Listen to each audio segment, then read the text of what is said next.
if you don't know this kid, you better get to know him fast because he is a stud, man. He is that guy. What's up, everybody? Welcome to the Roll Tide Cafe, a part of the Bama Standard Network. As you guys can see here, we got a special guest on today.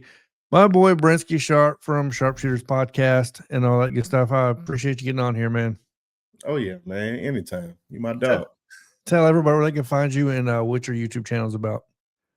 Oh, man, they can find me at the Sharpe Shooters Podcast on YouTube. We just talk Alabama football, college football, NBA, NFL, all that good stuff, culture, but mainly like Alabama football and all that. And you can also, of course, catch me at B_Sharpe on Twitter. There we go. All right, guys, we got some, well, it's exciting to me, and I found somebody I think, well, probably is more excited about recruiting than me. Because I know people don't want to hear recruiting right now, right? Especially 2026. They're going to complain. They're going to say the NIL, but I don't care. I'm still excited about some potential guys coming in. Steve Wiltfong dropping 2 predictions today, which I definitely want to get in here and talk about. In the first one, we're going to be talking about Cederian Morgan. Wide receiver, let me give you some brief information on him, and then Brenski, I'm going to let you start this. 6'4", 210 pounds, probably gain a little bit of weight from there. Supposedly he can get up to about 230 with his frame out of Alexander City, Alabama, playing for Benjamin Russell. If you look at the stars, 4-star when it comes to national rating, 5-star composite, number 3 wide receiver in the country, 20th player overall nationally. If I had to ask you about Cederian Morgan, what you telling me about him, bro? Freak. Just freak of nature, man. The kid is, you can't teach. And 6'4" is probably putting it nicely, man. I believe he's 6'5", man. Can literally jump out the gym, catch every ball that comes his way. Great route runner for his size, and that's saying a lot. With good speed, if he comes to the University of Alabama, man, he's going to definitely be coached by the best wide receiver coach in the country by Jamarcus Shepard, and he's only going to make a great play, even greater than what he is right now. So, hey, man, the future is bright for him, man. I just can't wait to just see how far he goes. All right, so when I looked at the film, when I looked at the brief information on 24/7, and when I looked, you know what I mean, and On3 and all this good stuff, here's what I captured from it. The film screams one thing, which is a rack nightmare, right? Running after the catch. Like the dude is a literal nightmare when it comes to that. Devontae Smith infused, right? Devontae Smith can catch the ball, great, all that. It's what he does after he catches the ball that makes him that much more special. Amazing at body positioning for sure, high point in the ball.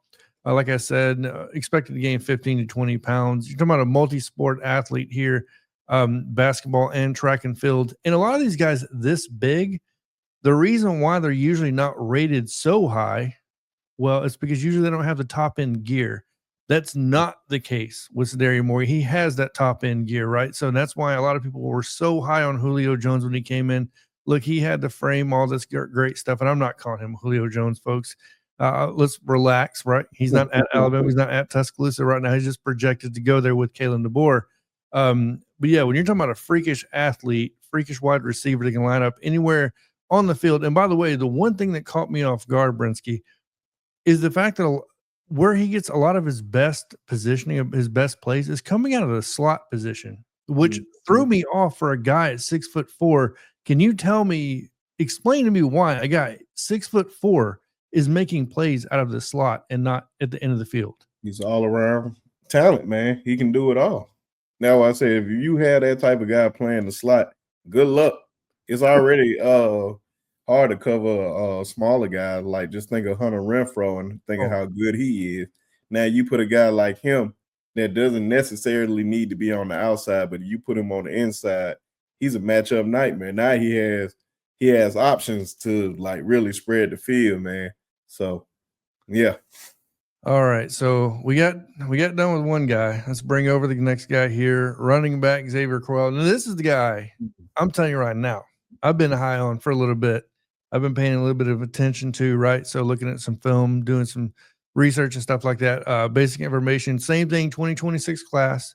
Number 4 running back, number 89 nationally, according to 24/7 Sports, which puts him, at a 4-star, 5'11", 205 pounds, out of Jackson, Alabama, Jackson High School, right? So I got a question for you, Brenski, before we get into his talent. Everybody last year wanted to talk about Kalen DeBoer and beat him down because he couldn't keep the top talent in Alabama in Tuscaloosa or bring them into Tuscaloosa, right? Everybody, well, they're going to Auburn, they're going out of state. They're just not coming to Alabama. Well, it seems like things are kind of changing a little bit and reversing. As Morgan, was projected and initially go to Auburn, according to 24/7 Sports, and now flipping over to Alabama. And now you're looking at Crowell possibly committing to Alabama. Why the switch? What's going on here? I believe it's relationships and you getting to know this coaching staff or whatnot. One thing that they was very, very good at is relationships and just getting to know people. And you can just tell that they were people, down to earth people. That was just the first step. And then the second step, oh man, they were very good at developing. And once you look at the talent that they had coming to them, and it was like, man, this guy was just, he was just a 1-star, 2-star, 3-star. I'm a 5-star. I can only imagine what he can do with me. So you just see that development, and you just want to, like, Alabama is a big brand. A lot of these kids grew up being Alabama fans, and I think during this time, like, they got to see the prime era of Alabama football, like the golden era. So they got to see all the guys ball out here and then go to the NFL. And they thought that shift was going to Auburn just because Coach Saban retired. That's what certain fans and I say certain fans and Auburn fans really wanted, but that's not the case. All right, so jumping over here into Crowell, I'm going to start off with the stats and then let you kind of give a brief description on him. And the reason why I'm breaking down his stats, folks, I thought it was a typo at first. 2024, 168 carries for 1,964 yards, 31 touchdowns, 9 receptions for 258 yards, 2 receiving touchdowns. And then in 2023, 166 carries for over 1,700 yards, 25 touchdowns, 11 receptions for over 200 yards, and 4 more touchdowns. Clearly, look, it's not Derrick Henry numbers, right? We're talking like possibly the greatest player in high school history. But these numbers are quite damn impressive, to say the least. Tell me what makes this dude so special. Oh, man, his toughness, man. He's a monster back there. And you got to think about it, man. He's really technically supposed to be a junior coming up next year, but of course he reclassified. So, man, this kid is a monster, man. Great vision, great speed. I don't think a lot of folks underestimate his speed until you get him in the open field and he's running away from you. Powerful, man. Won't be scared of contact and definitely very shifty. Now I say, man, he's an overall back that you want. That's why, like, him jumping a class and he's still high ranked, that lets you know how talented the kid is, man. Man, I just can't wait to see how he develops because it's no rush to play him. I don't expect, even if, let's just say he coming to Alabama, if he comes in, he's not going to be, I don't see him playing none at all. He's just going to develop more and get bigger and get stronger. And it's just like a Derrick Henry. I ain't going to say he's Derrick Henry at all. I'm just saying, like, that process, like him, like, you don't need to rush him because we got guys already ahead of him that are studs too. No doubt here. So from my notes that I took, primarily a 1-cut back. But here's the thing. Great patience for his offensive line. I think that is overlooked. It doesn't get talked about much when I was watching the interviews. Is he sets behind his line. He sets his line up almost, right? So taking a couple stutter steps, but he keeps his feet moving because when that dude chooses where he wants to go, and I put this on here, extremely decisive runner, and he bursts through the hole. Acceleration, great. And I put has high end speed pulling away from DBs on a constant. It's funny you said that. He's almost gliding like Devontae Smith. He's just pulling away and you can't catch up. think of it as him. He's not as patient. I don't think nobody in the history of football is as patient as Le'Veon Bell. Oh, well, but he is patient. So, like you said, man, time he sees it, he just bam, he's cutting. He's going up the field, man. He's not playing. He know what he wants to do. That's what I said, man. He's definitely a terrific player.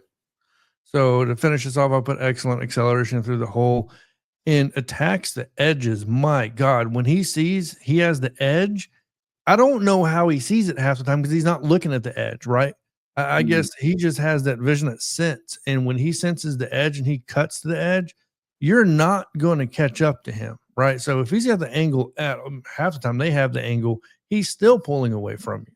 It's quite astounding how often he actually gets the edge on these teams. And these guys are trying to secure the edge, and it doesn't matter. Man, if you want to see a show, just watch their playoff run to the state championship game. But it like all the way up, man, he was showing out. And I think the icing on the cake was the championship game. If you don't know this kid, you better get to know him fast because he is a stud, man. He is that guy. Yeah, I'm definitely saying he's the next coming for the Alabama running backs. I'll have to say it now. You know what I mean? As long as he can miss to Alabama. I tweeted him. I don't know him personally, of course, but I tweeted him. I like when he was talking about where he wanted to go and all that. I was like, hey, look at these running backs. You can be the next great one. Yep. And I ain't just talking about here. I'm talking about at the next level too. Yep. No, for sure. So with all that being said, anything else you want to say before we get off here? Because that pretty much wraps up everything we got for these two players. Yeah, man. Let's just keep supporting these players. Let them know that especially we want them here because I know I love to always keep the best players in state and especially at Alabama. If you want to be great, come to Alabama. History says it all. Don't go to that little brother school down the street. There we go. So other than that, I appreciate everybody getting on here watching. Make sure you go over and check out Brenski at Sharpe Shooters Podcast. The link to his YouTube, Twitter, and all that will be in the description below. So just open that up. If you haven't already, make sure to like, share, and subscribe here and share this video. Other than that, I'll catch everybody next episode. Roll Tide. Peace.